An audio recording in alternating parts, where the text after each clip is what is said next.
Hello there, and welcome to Wild Card Decks. And without any further ado, let's just go straight into today's deck profile because it is the first deck I'm going through that is using a set 3 leader along with a bunch of set 3 cards. So, what is this deck trying to do? It's using Ahsoka as the leader, who you hopefully all have because she was in the starter set box for set 3. She has coordinate, I'll get into all that in a minute, but essentially we're trying to get a good unit presence going in ground and space, and we have a few cards that help to utilize or ensure their survivability as well to make better use of her coordinate synergy, etc. So let's have a look at the numbers. So as you can see, got a good split between both ground and space. The vast majority of the deck is units because that is what we desperately need.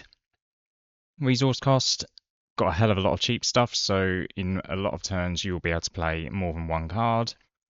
And in terms of the rarity, most of it is split between common and uncommon. I do have one legendary, although to be honest, it probably should be switched out, but I always make decks with the cards that I have, and as I got a legendary, I thought, you know what, I'm just going to put it in regardless.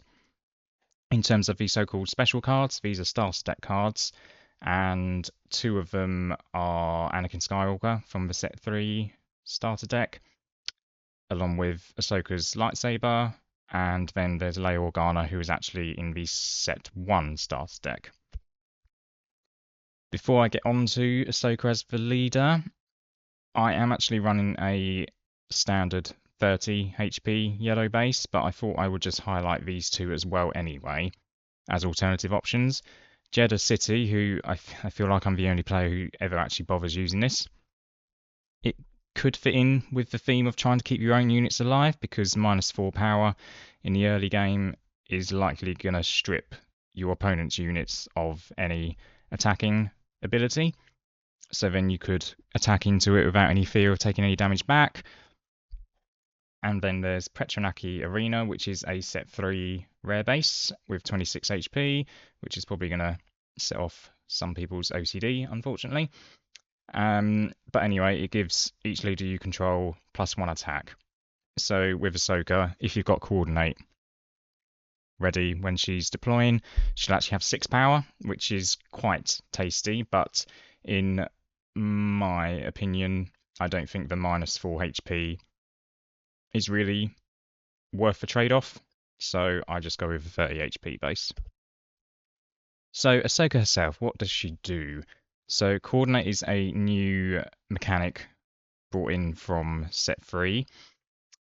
So if you've got 3 units out, it doesn't matter if it's in ground or space, it can be a mixture, then you can use Ahsoka's action to attack with a unit. It gets +1 for this attack, so this is quite flexible in being able to get a bit more extra damage into your opponent's base, or if you want to take out a unit that you otherwise wouldn't be able to. So if you've got a 2-powered unit, for example, they put down a 3 health Sentinel.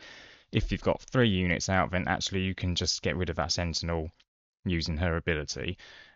So yeah, you'll be able to get rid of roadblocks a bit earlier than you otherwise would be able to, whilst also potentially preventing some damage into your own units and base. Onto her deployment side. She's 5 cost, so relatively cheap.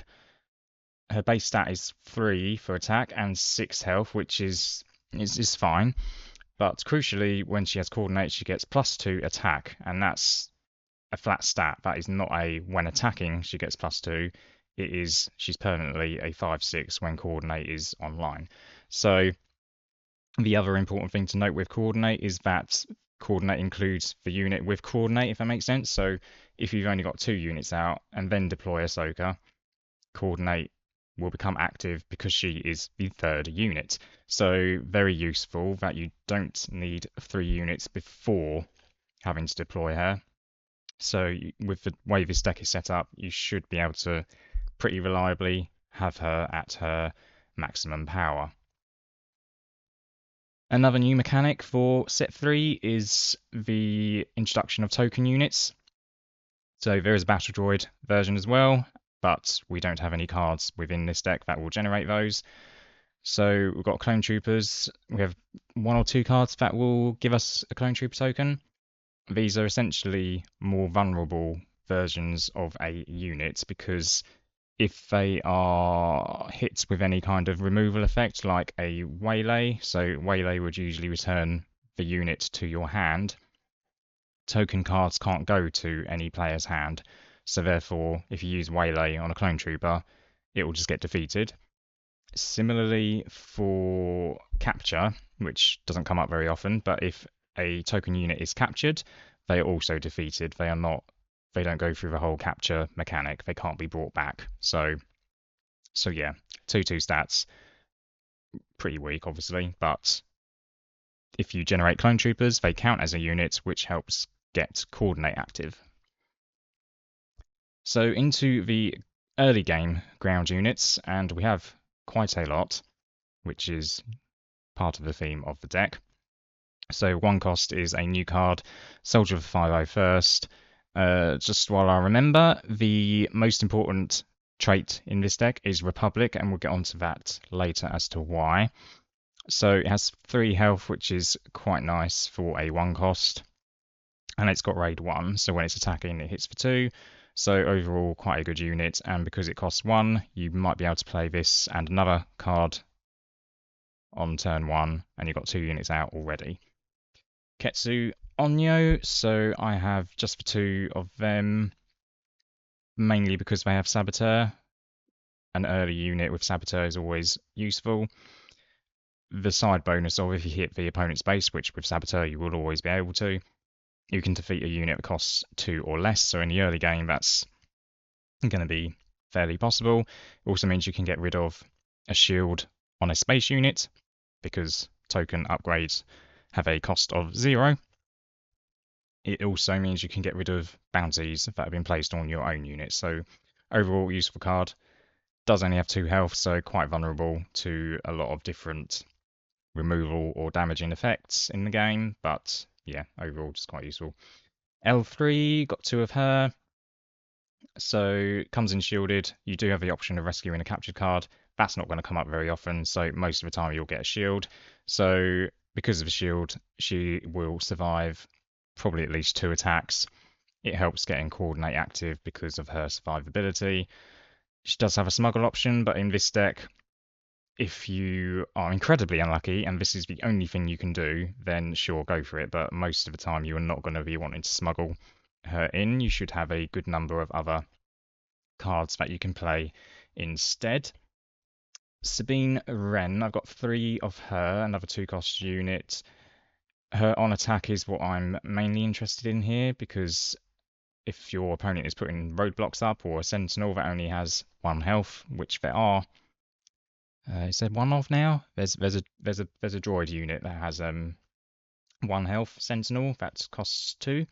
So you can use her on attack to get rid of that sentinel and take no damage back, so she would survive. If your opponent puts out a village protectors, that comes in shielded, it has 2 health. The on attack gets rid of the shield, and then her 2 attack will defeat the village protectors. So she is very useful to punch through what are otherwise more time consuming roadblocks to get rid of. Leia Organa is a really excellent utility unit in this deck. You could make an argument for having 3 of her instead, but when played, either ready a resource or exhaust a unit. So turn 1, you could, if you don't have 2 1 resource plays to put out, you could put her out, ready your resource, and then put out a 1-cost unit, and you've still managed to get 2 units out on your first turn. On the other side, she's very good for defensive play, so exhaust a unit can exhaust anything ground, space, or leader. So if you know your opponent's about to deploy their leader, play her straight after. They can't do anything with their leader for that turn, which will be potentially significant in a decent number of games. Batch Brothers, a new card in set 3. So basically for 1 action at a free cost, you're getting this unit plus a clone trooper token that is generated as well.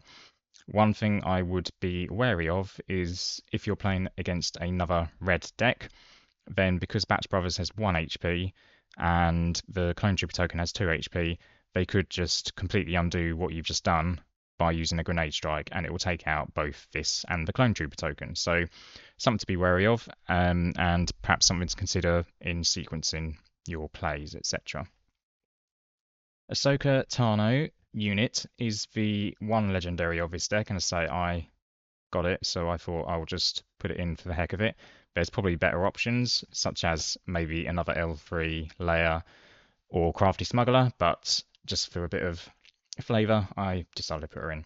So 3 cost, 3/4, pretty decent stats. If you control fewer units than an opponent, then she does gain ambush.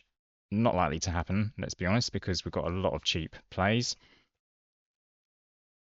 There is the upgrade, Ahsoka's lightsaber, so because we have her and the leader, it does, in a way, double the chances of that happening. So if you are able to get the lightsaber on this unit, then she can hit for 5 and attack immediately.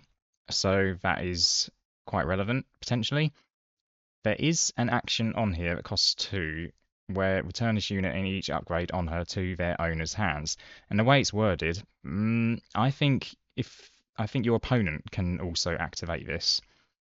So similar to Mercenary Gunship, where any player can pay, I think it's 4 resources to take control of that unit. I think this action is universal. I think anyone can use it. So something to consider as well, that your opponent might pay 2 to bounce her back to you, but that also might be what you want them to do, because then they've wasted 2 resources and can't play some other stuff. So yeah, a curious one. Heavy, 4 cost, new card in set 3, 4/4, so okay stats, but crucially with coordinate, and at this point when you get into be able to play a 4 resource card, you really should have coordinate up at this point, so he can hit for 6 because of raid 2. And as a bonus, when he's defeated, deal 1 damage to each enemy ground unit. So he becomes much more valuable if you're playing against an exploit deck, for example. They may dance around not defeating this because they don't want to lose any Battle Droid tokens that they've got. You could counter that potentially by, if he's got little health left, or attack a unit that would then kill him, and then he dies, deal 1 damage to each enemy ground unit, and then you've also killed all their tokens as well, potentially. So yes, 6 power, very good. But if you want to deprive your opponent of exploit fodder, then running him into something could also be a viable option. Onto the wildcard section, and this is where I highlight something that is either particularly important or, in my opinion, been slept on in the game in general. So, because set 3 is very new, it's hard for me to say as to what is being slept on in the new set, but Chewbacca, I feel, is something that hasn't really seen much use, even when there was only 1 set available, because he was a set 1 card. So the most important things with him is that he's 5 cost and a Sentinel. So 5 cost means he can deploy the same phase as Ahsoka Leader, and that is what you're ideally going to want to do, put him out first, because with Sentinel, it is then protecting Ahsoka so that she can hit whatever you want for 5, which is obviously very good. He'll also protect your other units as well. With 6 health, it's quite good. There are going to be some other units that cost 5 that can get rid of him in 1 hit, but unless your opponent has ramped ahead and got more resources than you, with resupply, etc., they're going to have to wait until the next phase to be able to attack with their 5 cost unit in most instances. So it's likely he'll stick around for at least 1 phase, and because he has this secondary ability of when this unit is attacked, ready him, so he'll probably survive 1 attack, and then you can hit the base, or yeah, base is probably the best option, because then he'll still be Sentinel protecting your ground arena. So your opponent can also tie themselves up in knots a little bit, because they're thinking, I just want to get rid of him in 1 shot. But if they can't do that, they might just not attack into him because they don't want to take the extra free damage that they otherwise wouldn't have taken to their base. So yeah, it can be quite a a useful conundrum to put your opponent in. We do have 3 of him because of how important he is for what we're trying to do. Onto the heavy hitters of the ground arena, at least. And we've got 2 Anakin Skywalkers. He's in the starter deck for set 3, 5 cost. Mainly have him here because it guarantees 6 power, because his coordinate is when he attacks, you can draw a card, which in the later game can be quite nice, because we do have a lot of cheap units, and by that point, you will have less cards in your hand. So it could provide you with more options in the late game to continue playing a lot of units. Plo Koon, an argument could be made to have 2 of him. I've only got the 1, so as I say, I only make decks with cards that I only showcase decks on here with cards that I actually have. So if you do have 2 of him, then you could probably swap out an Anakin instead. But he is another coordinate card, which is much more important than Anakin's coordinate because he gets raid 3. He will always have ambush. So if you haven't got Chewbacca in the phase that you can deploy Ahsoka, then Plo Koon is another good option to essentially clear the ground arena or make it ready for Ahsoka so that she can't be defeated. If you've got coordinate, then he'll hit for 6 and will be defeating the vast majority of unupgraded units on this phase. So yeah, very useful. And final ground unit is the low altitude gunship. So it is a 6 cost, 6/5, decent stats. Has overwhelm, which is just a nice bonus really. But what we're most interested in is for when played, because it gives you immediate value. So choose an enemy unit, deal 1 damage to it for each friendly Republic unit. So I mentioned earlier, Republic is the most important trait, might actually be the only valid trait, to be honest, in this deck. And we have 19 units that have got Republic attached to them. So at this stage in the game, I would say fairly reliably, you can probably do 3 damage to an enemy unit, whether it's ground or space, or leader as well. And if you've had Chewbacca out, you have probably left some damaged units on your opponent's side behind. So you deploy Chewbacca, then deploy Ahsoka, do all damage to base. Next turn, deploy this, finish off whatever unit you want on their side. So that's the main utility of this. You won't even necessarily get to attack into base with this because you'll be towards the end of the game at that point, hopefully. But yeah, the when played is of great use in this deck. Onto the Space Arena, and this is our other 1 cost units that we have in the deck. Got 3 of them. 2 free nice stats, has the downside of bounty, which is why it has good stats, but drawing a card is probably the least concerning bounty that you can have on a unit. And this also leads me into what is probably the ideal early game play for this deck. So ideally, you'll play 2 of your 1 cost units on the first phase, so Cartel, Turncoat, or Soldier of 501st, or if you have Leia, then you ready resource and then play one of these. And then in the next phase, you immediately play Sanctioner's Shuttle, because it has a coordinate when played. This unit captures an enemy non-leader unit that costs 3 or less.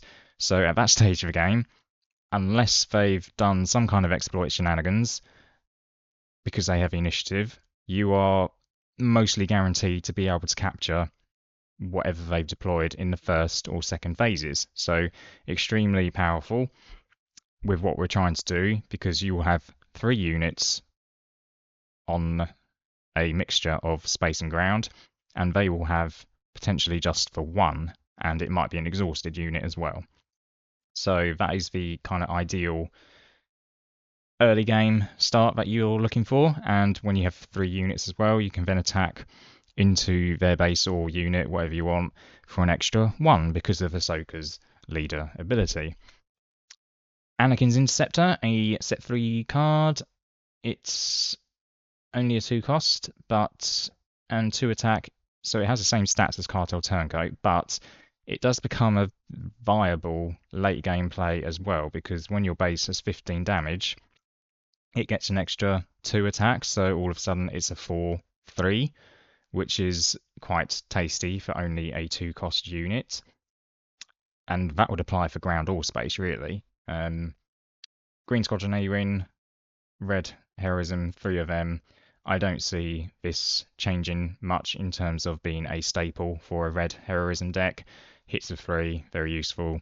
Same for red 3 as well. Red heroism decks, I don't see this not becoming a staple anytime soon. Gives raid 1 to every other heroism unit. There are only I'm going to say 3 units that do not have heroism. So Sanctioner's Shuttle. So yeah, 2 of those. And what's the other one? Heavy.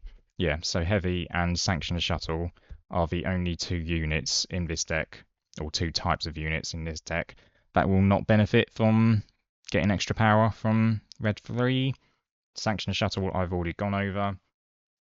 Senatorial Corvette is our space bomb, so to speak. So if they have managed to stabilize either arena, but let's say they've managed to get the ground relatively under control, then you can just play this in space, and it's got 5 power and Saboteur, so they're going to have difficulty, hopefully, in being able to then having to deal with this. So yeah, it also has a side effect of when it's defeated, then your opponent discards a card, which is better than nothing, but it's not particularly exciting or important. Onto our events, and we've got a good number of cheap ones. And Shoot First, it only costs 1, 3 of them because it helps protect your units, because it gives them 1+ power. And if it would defeat the defending unit, then you don't receive any damage back. So it's quite feasible that you would be able to play this, defeat a unit, and then still be able to play another unit. So again, it's keeping your units around, removing some threats to your units, and still enabling you to put another unit into play, which makes it more likely that you'll be able to have Coordinate using the leader ability to be able to use the leader ability, and also having Coordinate ready for when Ahsoka eventually deploys. So yeah, great utility in this deck. Breaking In is a new card in set 3, so it's kind of like a slightly weaker Surprise Strike, but slightly better as well, because it's going to be more reliable. So it only gives +2 power to the unit that you're attacking with, but it gives them Saboteur. So if your opponent has put a Sentinel in place, then you can just bypass that immediately if you want, or if they've got a unit with a shield that you particularly want to get rid of, then again, it'll get rid of shield and still do damage to the unit. I think this will have probably more reliable use than Surprise Strike, because I say it just makes Sentinels irrelevant for the attack. Grenade Strike, I've got 2 of those, set 3 card. It just helps to deal with some units in your opponent's arenas without compromising your own potentially. So 2 damage to a unit and then deal 1 damage to another unit in the same arena. So if they've got token units lying around, then this can take out potentially 2 of those. Overall, it's quite useful with the new mechanics in set 3. Drop in costs 4. I was going to say it's an event. We're on the events page. Of course, it's an event. Create 2 Clone Trooper tokens. So good action economy in giving you 2 units for 1 action. They are weaker units, of course, but because it costs 4, you can play this in the phase before you can deploy Ahsoka, and it could make it more likely you'll have the initiative if they've managed to do a good job on getting rid of your units up to this point. So you might have two Clone Trooper tokens, and then you can deploy Ahsoka straight away. She's got 5 power. They're going to have to do something else to depower her, so they'll probably take out one of these. Then you've still got 5 resources available. Just play something else, and she's powered up again. So yeah, it's a good option. I generally prefer to play other units instead, but yeah, it just gives you more options. And then the final event is Caught in the Crossfire. I've only got 1 of these. I think an argument could be had to put more in. It's 6 cost event, but basically you choose 2 enemy units in the same arena and they attack each other. So it's a bit of removal. If you've had Chewbacca out, then you've likely left 1 or 2 damaged units behind. So you can pick those 2 damaged units to then finish themselves off, for want of a better phrase. So yeah, I think this card will have quite a lot of play in future. I haven't seen too many people talk about it yet. Of course, it is very early days, but yeah, I think this card is going to become quite popular. And also, it's a good alternative option if you haven't got perhaps some of the other high cost units. The final card in the deck is Ahsoka's lightsaber. So it is a 1 cost upgrade, and I am only running 2 of them, but that is partly because I've got 2 Ahsokas in the deck. If I had just Ahsoka leader, then I would probably, just have this instead of the Ahsoka unit. So it gives +2 power, but the effect is again what we're really interested in. If attached unit is Ahsoka, then you may attack with a unit. Most of the time, that is going to be Ahsoka herself, but instances where you would want to do something else would be if there's a Sentinel in the ground arena. You can put this on Ahsoka, attack with one of your other units to get rid of that Sentinel, and then in your next turn, you can attack with Ahsoka into base.